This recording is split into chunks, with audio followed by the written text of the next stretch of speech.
Right, very quick about some things that we need to know before the assessment, focus assessment of musculoskeletal system. So let's just moving on. First, you need to figure out if it's urgent or not. If it's urgent, you need to figure out is it recent, how it happened, what other symptoms. So out of those three questions, how it happened, when it happened, and what symptoms other than the injury, for example, temperature, fatigue, swollen severity, you can figure out if this is urgent or not urgent. Then you're gonna go over about mechanism of injury. How does it happen? Is it direct, or how did you fall? Did you jump? Did you twist? Did you what? How kind of position you had when you landed? Like outstretched hands, for example. Did you have any noises with that? Definitely, if you have some coldness, severe pain, some numbness, um, that's very good indicator that this is an emergency. So, two of the emergency for sure that would be compartment syndrome, and another one is going to be cauda equina syndrome, which is a saddle anesthesia, loss of bladder and bowel, sudden radiating leg pain. So that's the emergency for the surgery. There are different pains with different things, of course. So rheumatoid arthritis, which we remember that this is a systemic inflammatory um, problem. People will have a fever with that, weight loss, general malaise, hot swollen joints. And for example, if you have a bone cancer or osteoarthritis, you will have unrelenting diffusing pain. Next is going to be a vascular pain. The people will complain of claudication and neurogenic pain. With ischemia, person will have a pallor, paresthesia, numbness, tingling, paralysis, coldness. Again, this is urgent. You might have unilateral pain, which is autonomic nerve fibers, and bilateral. That's usually anytime you think about bilateral, that's a systemic involvement. Even with depression, you might have pain, and that's diffuse.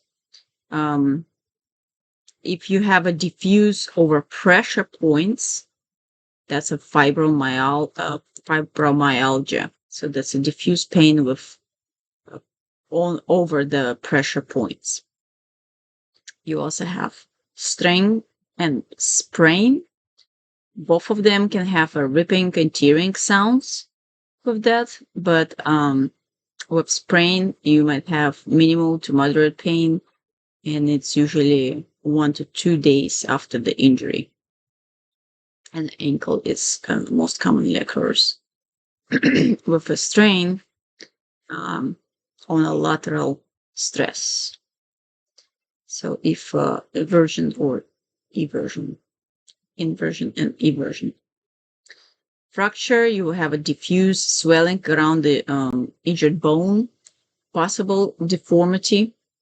You might hear some crack and pain with weight bearing. Some characteristics of pain. Let's move on. Patellar dislocation. Person will have inability to straighten or bend the knee. That's a patellar dislocation or meniscal tear. Next is going to be pop, loud pop. That's a ACL tear. It's actually diagnostic if you have a pop. Anterior cruciate ligament. Not sure how to say it the right way. Cracking sound, that would be bony injury or dislocated patella. Acute rupture would have quick change in direction injury. Meniscus tear, sudden or twisting. People with running or jumping that will have a knee and ankle injury. That's the most common. If you have a lesions on of nerves and skin, the pain will be sharp, piercing, stabbing, cutting, pinching, and numbing. Next is going to be deep, strenuous, like muscles pain or joints that will have dull tearing, boring, burning, or cramping pain. So that's the muscles. Vascular pain will have pulsating, mm, throbbing, hammering pain. You have a venous obstruction, you have gradual increase of sensation of pressure, tension, heaviness, and also cough pain. With osteomyelitis, you have a severe developing over 1 to 4 days pain. Inflammatory pain radiates diffusely and very sharp, burning, boring, pulsating during the rest or at night, worse in the morning with stiffness, and better with as the day progress. And that's the rheumatoid arthritis. With degenerative diseases like OA, you have a dull, knowing, or sharp, acute increase with use, so it's worsened with a day. Swelling is always abnormal, so you need to ask when it happened. So for example, if you have a trauma, within 2 hours, and it's going to be swelling. If you have with swelling within 6 to 24 hours, that's mean meniscus tear, dislocation, or ligament problems. With inflammation, you might have the swelling after 24 hours. Don't forget to ask about the usual activity. What makes it better? What makes it worse? So, chronic unstable meniscal tear, you might have the locking joint. People who limping, that's a sudden, constant, and intermittent. If you have limp after the running, that's a stress fracture. You also need to think about, is it a systemic disease or not? So for example, you need to ask questions such as, did you take a recent antibiotics? And recent immunizations? Or are you awaking from pain, worse at night? So that can give you some clues. Medications, very important to ask about medication because, so for example, fluoroquinolones, antibiotics, they can produce tendinitis or tendon rupture. Another thing to think of is Lyme disease, because Lyme disease will have some diffused arthalgia, can't pronounce it, myalgia, fever, chills, target rash, so multiple joints pain, but knees are most often. So maybe you need to ask, did they go to hike or for a walk? And it can be from 1 week to 2 years. Right? Other chronic diseases associated with skin rashes, lymph and joint pain, that will be sickle cell disease, irritable bowel disease, Crohn's disease, hyper or hypothyroidism, collagen vascular disease.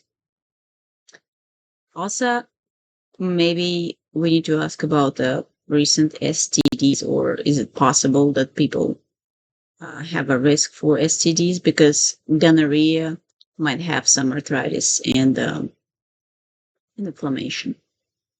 And sometimes you can have some mixed condition.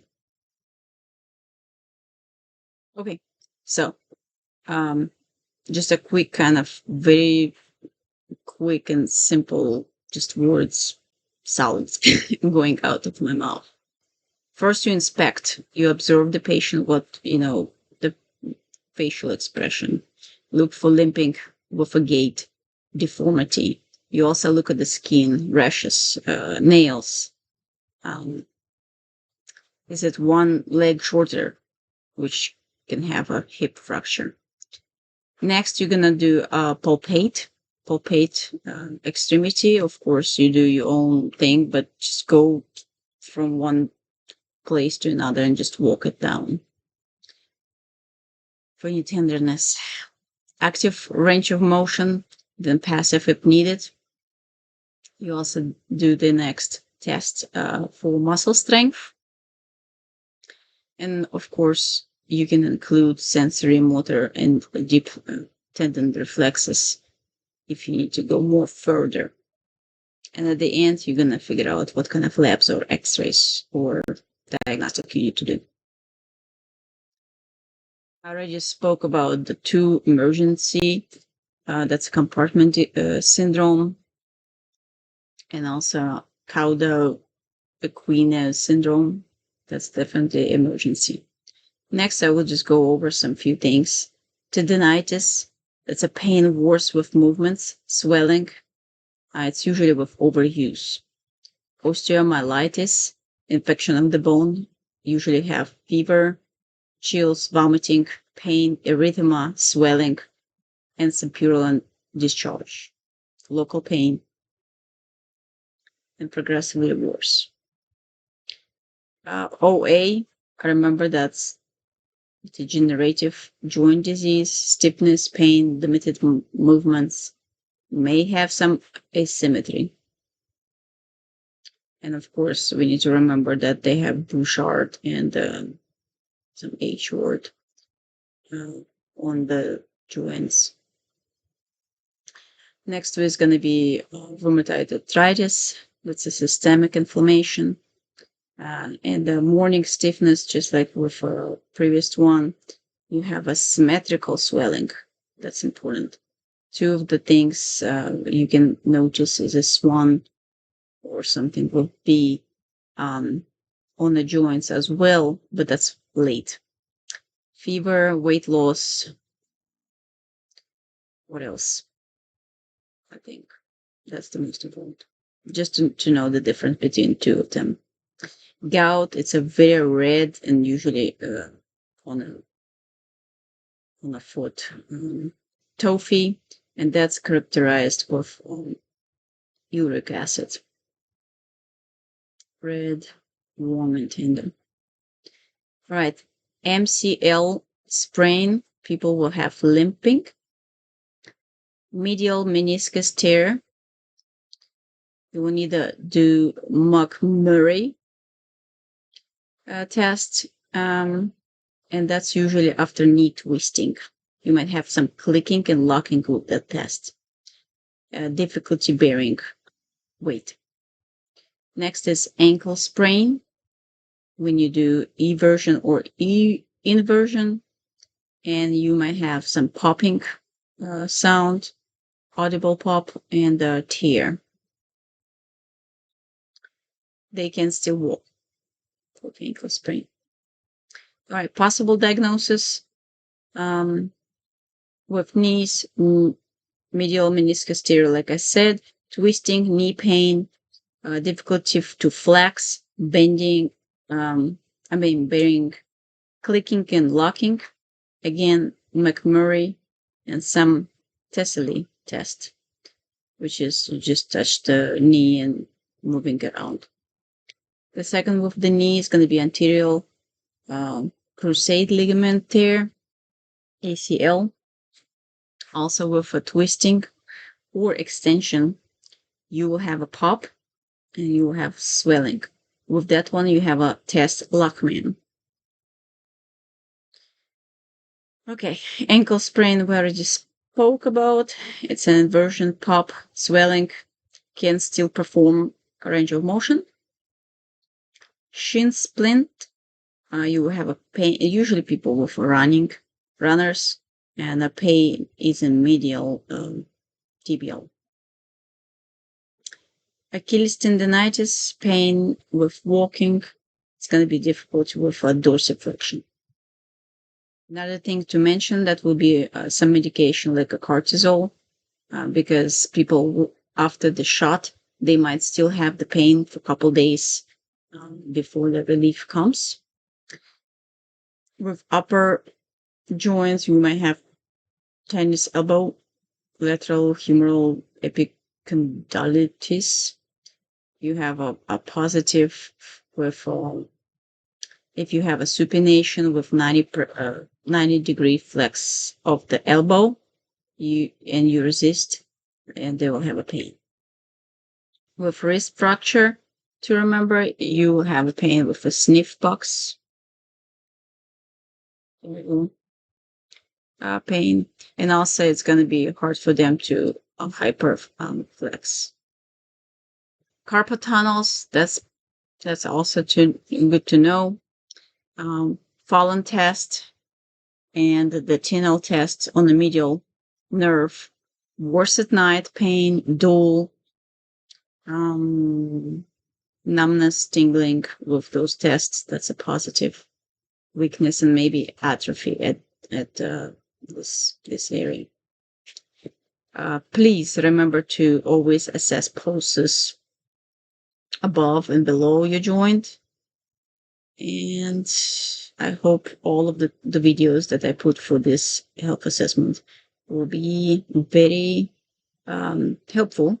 So please put any comments that you want, what I miss, what I need to add, because maybe one day I will go over and figure out what to do. Good luck.